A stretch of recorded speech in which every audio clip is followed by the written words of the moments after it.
नाम क्या हुआ आपका? मेरा नाम सैफ अली है। सैफ अली। कितने साल उम्र है आपकी? 25। 25। आप कौन से नशा मुक्ति केंद्र गए हुए थे? शांति रतन फाउंडेशन। शांति रत्न फाउंडेशन। वहाँ पे आपको क्या दिक्कत हुई? वहाँ बहुत सारी दिक्कत थी। वो गाली गलौज करते थे, आगे गाली गलौज के लिए कहते थे कि गाली गलौज मत करो, तो वो मारते भी थे। मैं पहले दिन ही गया था तो मुझे है ना बहुत मारा था। 4-5 थे वो लोग, उन्होंने मुझे बहुत मारा था।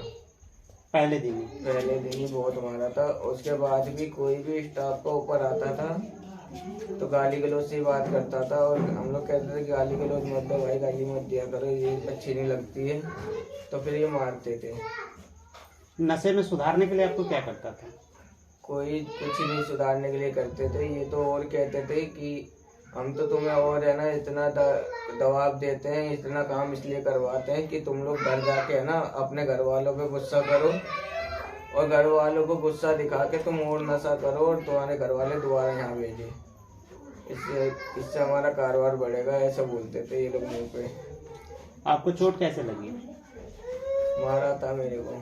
मारा था। आप वहाँ से आए ही या भाग करके निकले?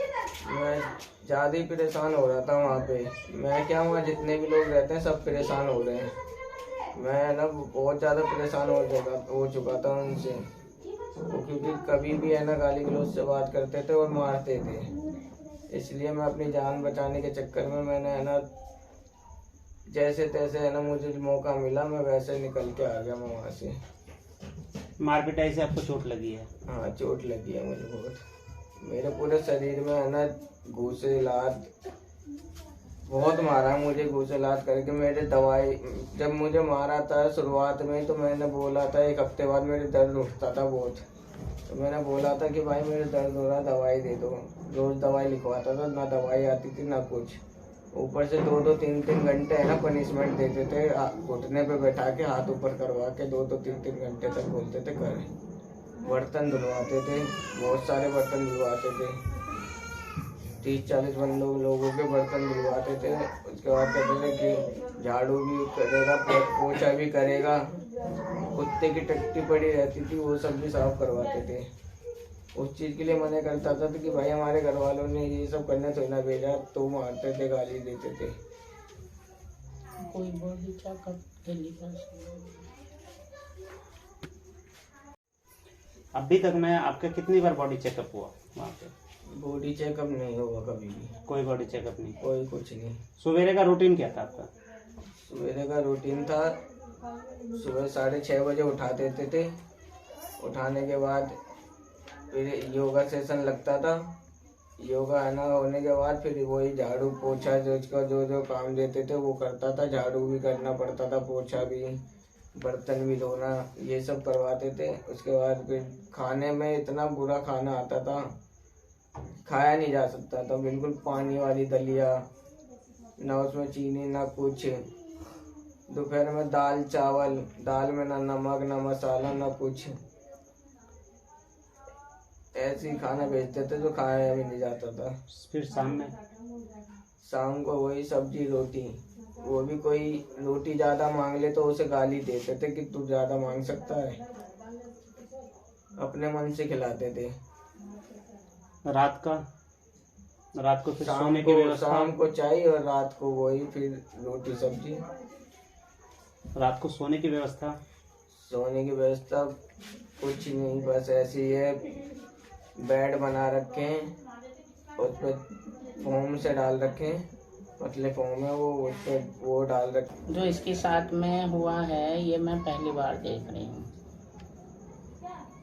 तो ये हमने कई बच्चे एक और नशा मुक्ति में डलवाए हैं, लेकिन वहाँ कोई भी किसी तरह की कोई शिकायत नहीं है। एनजीओ में लोग कुछ जैसे समस्या होती है उनके लिए आते हैं आपके पास।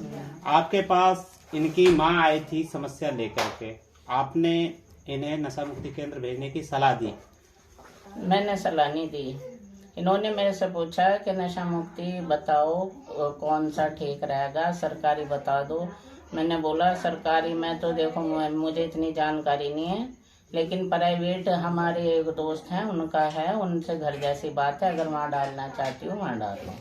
और एक मीठापुर में भी मैंने सुना है, क्योंकि एक बार मैं मीठापुर होके आई थी, पता नहीं वही है ये या कोई और सा है। मैम अगला कदम आपका क्या होगा ऐसे एनजीओ जो नशा मुक्ति केंद्र था?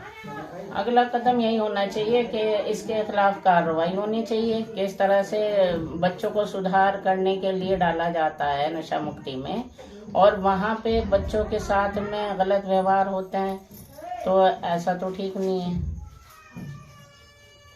इस तरह के नशा मुक्ति जो भी हैं उन पर कार्रवाई करनी चाहिए। नशा मुक्ति केंद्र बच्चों को सुधारने के लिए दिया जाता है ताकि आगे चल कर के बच्चे अच्छे व्यवहार में आए। आप किसी बच्चे को यदि जेल में भी डालते हैं, जेल में भी सुधरने का मौका दिया जाता है। कोई बच्चा नाबालिग होता है तो उसे नाबालिग वाली जेल में डाला जाता है, वहाँ भी सुधरने का ही मौका दिया जाता है। पर यहाँ पे ऐसी नशा मुक्ति केंद्र में बच्चों को डाल करके बच्चों का भविष्य ही खराब नहीं बल्कि खुद का भी भविष्य खराब होता है। पैसा ही लेता था, सब कुछ लेता था, उसके बाद भी ऐसी कंडीशन में बच्चों को पहुंचाया जिस कंडीशन में कि लोग सोच नहीं सकता है। और बच्चों को और बिगाड़ने की बात आपने सुना सैफी से, और सैफी ने बताया भी कि किस हिसाब से वहाँ पे बताया जाता था, किस हिसाब से करवाया जाता था। नशा मुक्ति केंद्र में ऑलरेडी पैसा लिया जाता है, उसके बाद किया जाता है, सारा सामान भी लिया जाता था। मैं अभी आपको जो इनकी माता जी हैं उनसे भी मिलवाते हैं, उन्होंने कितना पैसा दिया और किस हिसाब से दिया और कब कब दिया है और क्या बताया गया था इन्हें कि हमारा बच्चे कैसे सुधरेगा। इन्होंने अपनी राय रखी थी और इन्होंने सजेशन मांगा था और उन्हें सजेशन में क्या मिला वो भी हम आपको सुनवाते हैं। धन्यवाद दोस्तों। उधर आप कब गए थे नशा मुक्ति केंद्र?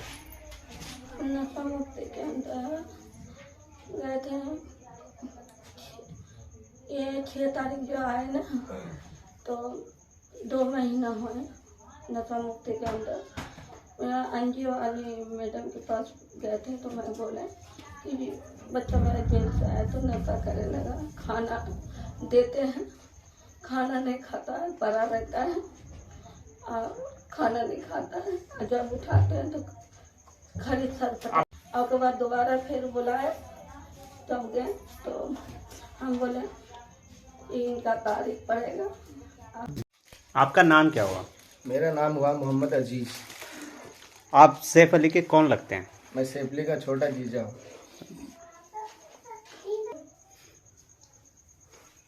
आप रहते कहाँ हैं? पुल पहलादपुर।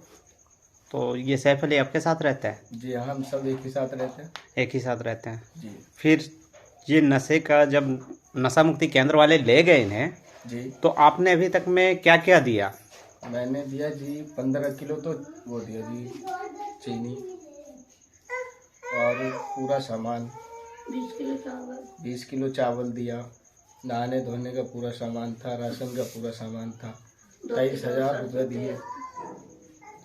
बोला मम्मी आगे इतने इतने पैसे मांग रहे हैं। मैंने ठीक है जी दे दो। 23,000 रुपये पूरा उन पे पहुँच गए। तो 23,000 का आपको ब्यौरा मिला, किस वजह से आपने दिया? ने बोला कि जी वहाँ पे मांग रहे हैं सब कि इतना इतना जमा करना पड़ता है, तो ठीक है हर महीने इतना जमा करना पड़ता है। मैंने कहा ठीक है जी, जमा करना पड़ता है तो फिर दीजिए जाके, बच्चे अपने सेपरेट में रहेंगे। बच्चे के लिए तो दिया गया था, वहाँ पे सेपरेट के लिए तो दिया गया था। तो आपकी मुलाकात आप जा करके दिए थे या मम्मी हमारी वहाँ जाके दी थी? आपकी मम्मी गई थी? जी हाँ। तो आप लोगों ने पूरा सामान उन्हें इकट्ठा करके मम्मी के हाथ से भेज दिया हाँ जी, करते मम्मी थे? का हाथ से ही देते थे कि चलो एक माँ है, माँ का तो खैर सब सुनता है। हम लोग जाएंगे तो फिर पता नहीं ये नहीं वो नहीं, बहुत तरह बात होती है जी। इसीलिए हम लोग गरीब फैमिली से हैं, जितना बोला उतना दिया हम लोगों ने। तो आप लोगों ने ये पैसा इकट्ठा करने में पूरी फैमिली, ज्वाइंट फैमिली मिल करके किए? सब मिल के इकट्ठा करके देते थे, 1000 उससे 500 उससे ऐसे करके उन्हें देते थे। चलिए धन्यवाद आपका। सुधरने के लिए एक माँ किस वजह से बिलख बिलख करके रोती है और किस हिसाब से पैसे पहुँचाए, ये बच्चों को भी सोचना चाहिए कि नशे में बिगड़ करके हमारा नहीं बल्कि हमारे घर का भी नुकसान होता है और बच्चों को भी थोड़ा सुधरने का मौका मिलना चाहिए। कोई भी माँ बाप कभी खुश नहीं होता है कि अपने बच्चों को नशा मुक्ति केंद्र भेज करके, और ऐसी ही दुखियारी माँ से आज भी हमने आपको मिलवाया है। हमारे तमाम उस नशे वाले बच्चों से अनुरोध है कि अपने पहले परिवार को देखें और अपने घर को समझें, और नशे से कोई कुछ नहीं बिगाड़ सकता है बल्कि अपना ही नुकसान कर रहे हो। कल दिन आपने नशे में बहुत कुछ किया होगा, लेकिन आज आपका घर बर्बाद हो रहा है, आने वाली पीढ़ी आपकी बर्बाद हो रही है। इसलिए आप अपना घर पहले देखें। नशा मुक्ति केंद्र वालों की तो जो देखा आपने क्या दिखता है, ये तमाम नशे वालों से भी अनुरोध है कि वो आप देखें और सोचें। धन्यवाद।